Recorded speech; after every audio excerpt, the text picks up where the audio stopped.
Welcome back to my series of 9 recaps in a row. Today in game 5 of my tournament, I played an international master and I played a near perfect game at 98.6 accuracy. I hope you enjoyed the play. My opponent was Jared Welling, who is a 2200, but his peak was 2450, so he's 220 elo off his peak. And he plays d4, and after d5, I had to prepare many hours the night before against a strange move he plays for which I didn't have any prep against, e3. So prior, I didn't have any prep against this. I go with a system that is aiming at surprising him. I develop my pieces, so I go like bishop f5 first, so my bishop is in front of my pawn structure, c4, e6, knight f3, and then I go with this kind of triangle system, which I go for from time to time. Knight c3, and now I just develop my pieces, waiting for his bishop to develop. And the plan is, after his bishop develops, if he goes bishop e2, now I go with knight f6. Because his bishop is already developed. But now he goes bishop d3, and you'll see why I didn't develop my knight here. Now I go bishop takes bishop, queen takes, and the knight is not on f6. Now I go f5. And the object of this is to clamp on this e4 square and prevent forever an e4 move. Now this is dubious. The engine will say it's like plus 0.5 for white, but I was willing to take this risk in order to surprise him. And so development follows. After takes, and castles, now I have to develop my king side, which is 0% developed. So I have to move these two minor pieces and castle very quickly. Although, when first figuring out how to develop my bishop, I didn't like any of my options. Bishop e7, the bishop is fine here, but it's just not good, like long term. I didn't love it. Ideally, black should love to have a bishop on d6. I feel like this is where the bishop controls the better diagonals, especially here on the king side, attacking and pointing at h2. So bishop d6, I was uncomfortable at knight b5, and I didn't play bishop d6 because of that. So I played the knight first, and after bishop d2, now I have the same problem with the bishop. Bishop d6, the knight comes into b5.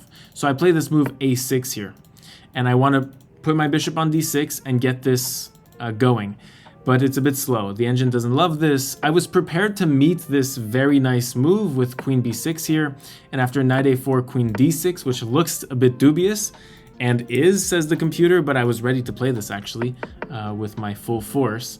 My opponent did not play this and played a move that really surprised me, and that is knight cd2. The knight wants to go to f4, attack e6, and you have to kind of prevent it without really giving this bishop. I didn't want to give the bishop. So I developed my bishop to the square. b5 allowed that, right? The knight doesn't go here. And now knight f4 attacking my pawn. So I defend my pawn with queen, and now queen b3 attacking my pawn on b7. And at this point in the game, I adapt a very dangerous mindset that is very, very strong. You see, when you see your opponent directly threatening a piece of yours, sometimes the best move in your mind is not to care at all about the threat of this pawn. It's an unimportant threat sometimes. And that is exactly what I did. The first thing I thought of was better moves than defending or moving this pawn up. And I eventually came up with a really nice move and the best move of the position, knight e4. A super nice move. Giving this pawn while pointing at this bishop that is very well defended by this knight on f3. That is not the point. The point is, if you do get greedy and take on b8, on b7, I have rook b8 checking your queen, if I may say so. Queen takes the pawn, and now I'm gonna opt for a tactic that removes the defender from the bishop, and that is with g5. On the allowance of this knight, I'm attacking this knight and pushing this pawn on tempo, and once the knight moves, I have g4 that overloads the defender of this bishop on d2. And here I would win a piece. So my opponent did not play this, and here thought for quite a long time in my memory, because he told me after the game he was very surprised at knight e4. So he played knight f d3, getting out of the attack upon this g5 move on the knight, and so now I don't have g5, g4 completely on tempo winning the bishop. So what do I do now? I could castle, complete my development, and play very soundly like a good little boy, but in fact I play another very strong move here that's the best engine move, and that's extremely aggressive. If you're new to the channel, hi, I'm Zach, and I rarely have a boring game, even in classical chess. So I go g5. I just can't help it. It is the best move too. It's just like, it's just the positions, my aura just g5. I'm threatening g4 to win a piece, and this is just completely explosive. My king is now completely out in the open. But the thing that's really cool about this move is I'm still sticking with my plan of castling. This is very common in the Stonewall pawn structures here with the pawns like this. So g5 threatening to win a piece, my opponent goes bishop b4.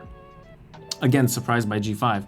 Bishop b4 I found was very nice for the black pieces because it gives me a forced line in which I just put the white pieces in a bad position.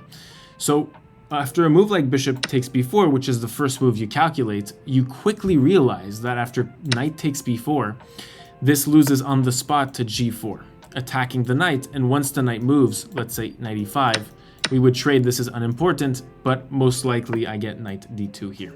So here you have to take back with the queen so that the queen is out of the way of this fork here on d2. Once the queen takes, I calculated before taking once on b4 that after takes and g4 this time, you realize quickly that this knight has a surprising little amount of moves that make sense. This knight can't really go to e1 because knight d2 and the rook is trapped.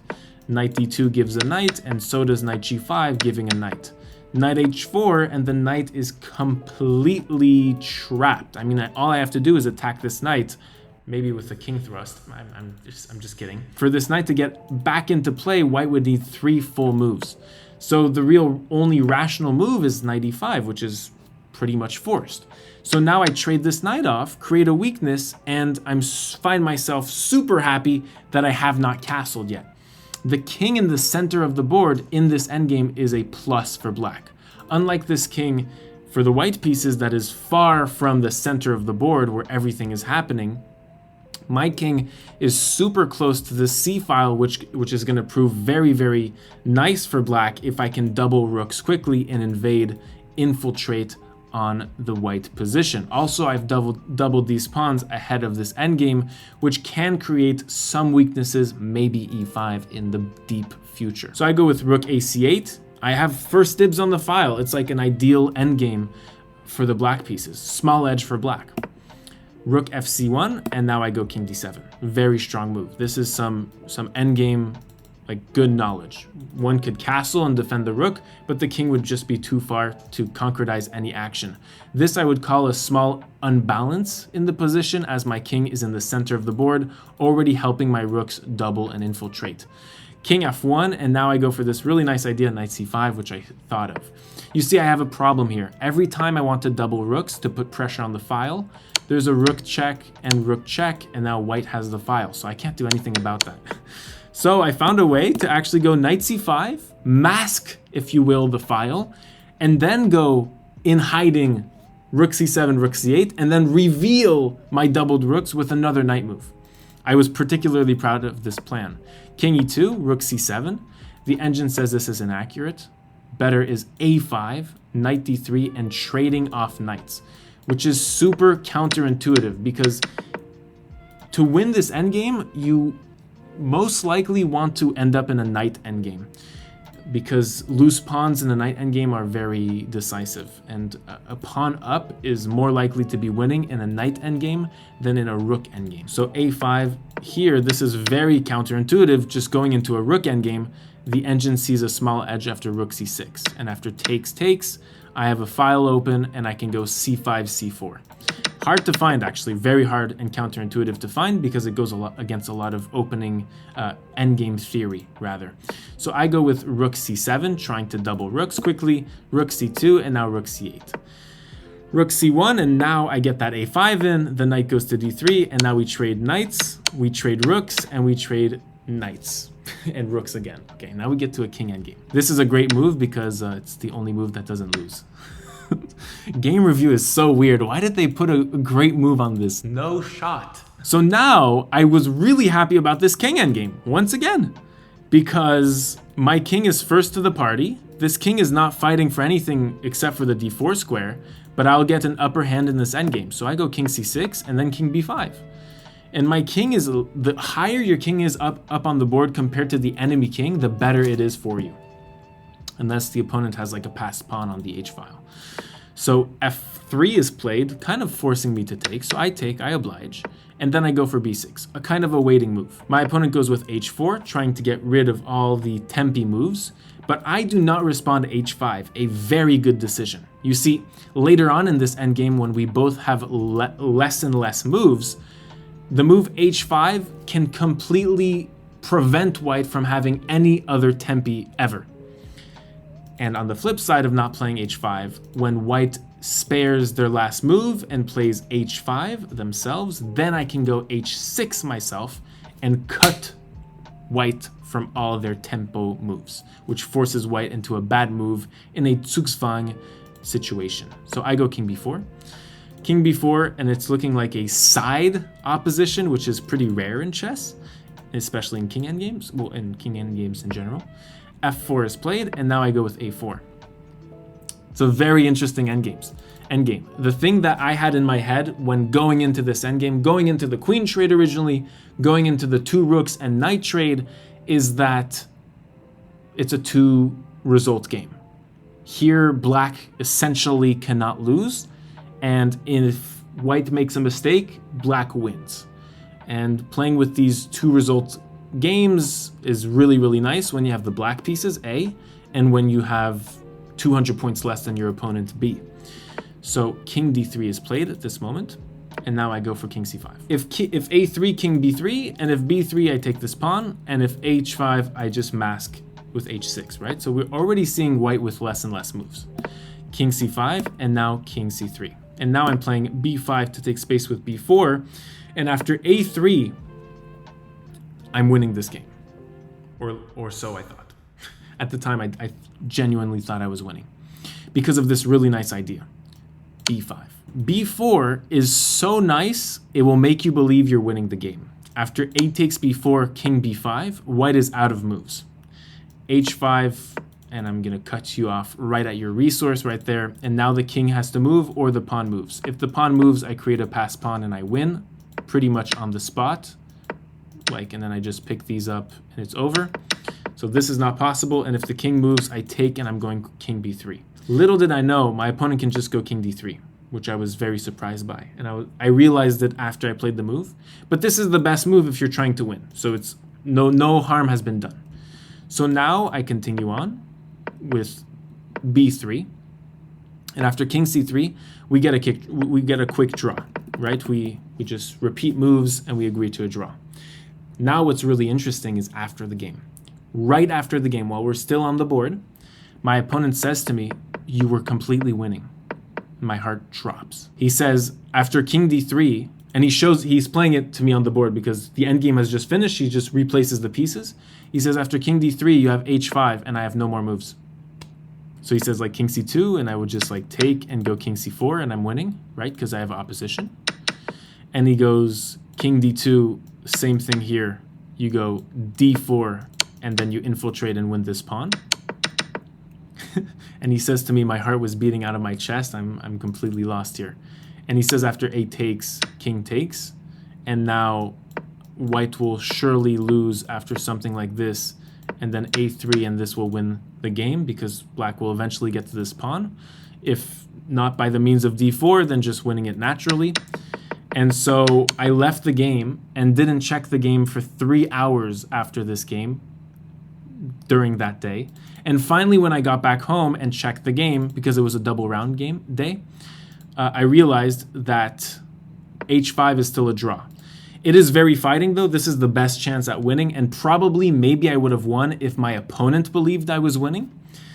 So after a takes b4, king takes, white still has the draw after king c2, and after king c4, king d2, king d4, right, this is what he told me, d4 after the game, not king b3. So d4, white has a resource that's insanely hard to find. If you take, you're obviously losing, but the resource is e4 itself. And now black is in a pressure cooker. I have to take here. White creates a pass pawn. If I take, it's white who's winning because the pass pawn just achieves everything. And if I try to get back, white is winning as well. This pawn queens before anything else. So after f5, I have to play e3 check. d3 loses to f6. You have to go e3 check, very important. King d2, and now d3 check. King takes a3, and now a3 to get the c3 square. B takes a3 is the only move. If check, king c3, and two of my pawns will queen, it's completely over. So takes king c3, f takes e6. If f6, it is white who loses. I mean, this game could have gone on for another hour. It's white who loses here because this is forced. There's an enfilade, as we would say in French, a skewer in English. So takes king c3. White has to play f takes e6, d2, e7, d1 queen, e8 queen, and this is a draw. But I'm down 2 pawns here. This is not a 2-result game anymore. It's 2 results, but it's white wins or white draws. So here I would have to like genuinely find this, well, it's completely drawn. I would just check this way. But it's a very, very testing line. My opponent would have had to find this, and then I have to find takes and e3. Anything could have happened here. Actually, seeing white's counters at this point on, let me know in the comments what you think I should have done if I would have seen it. But I'm happy with the result 1 month out.